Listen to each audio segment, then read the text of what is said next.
Ramai ni orang tukar cermin kereta. Barang aku nak claim insurans nak dapat free tinted tak? Soalan pertama dia tanya free tinted. Sekarang aku nak tunjuk korang part penting guys. Mari.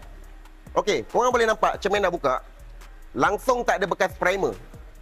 Primer tu adalah cat. Primer dah ada banyak jenis. Dia ada Sika, banyak, terlalu banyak. Tengok ni. Langsung tak ada bekas primer. Kalau ada bekas primer akan nampak bekas primer warna hitam. Bila tak pakai primer, gam tak gigit.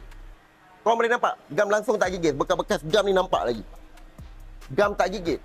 Primer ni penting guys. Primer nak pakai pun bukan semua kereta wajib pakai. Kalau kereta tu original, first time tukar cermin, body cantik, buang gam pun cantik, tak ada luka, tak perlu pakai pun primer. Hanya pakai activator saja guys. Tapi bila dah macam ni memang kena pakai primer. Primer pula kena pakai dekat body dengan kat cermin.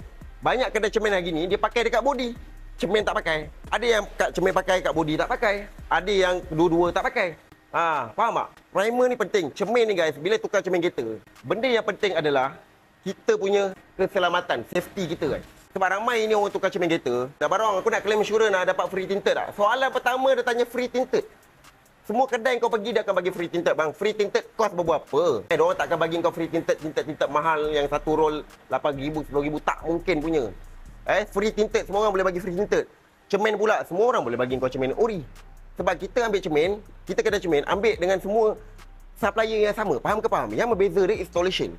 Berkenaan cermin pula, benda yang paling utama sekali kita punya safety guys. Cermin ni tujuan dia bila apa-apa berlaku kemalangan, dia protect kita. Airbag keluar dia protect kita. Bila pasang cermin kereta tak betul, tak proper, tak tahu itu ini sekadar tembak gam pasang sudah, apa-apa berlaku risiko pada korang owner customer.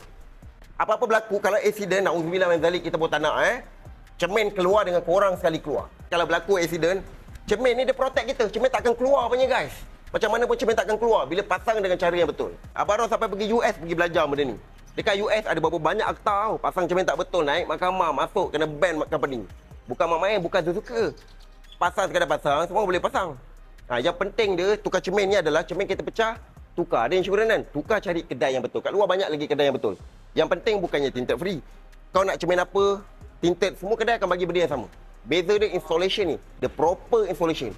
Bukan semua orang faham benda ni. Sebab dia melibatkan kita punya safety. Pelanggan, customer punya safety. Benda ni sangat gila penting guys. Pasang tak betul, habis. Dapat ke dapat guys? Ilmu mahal gila ni guys.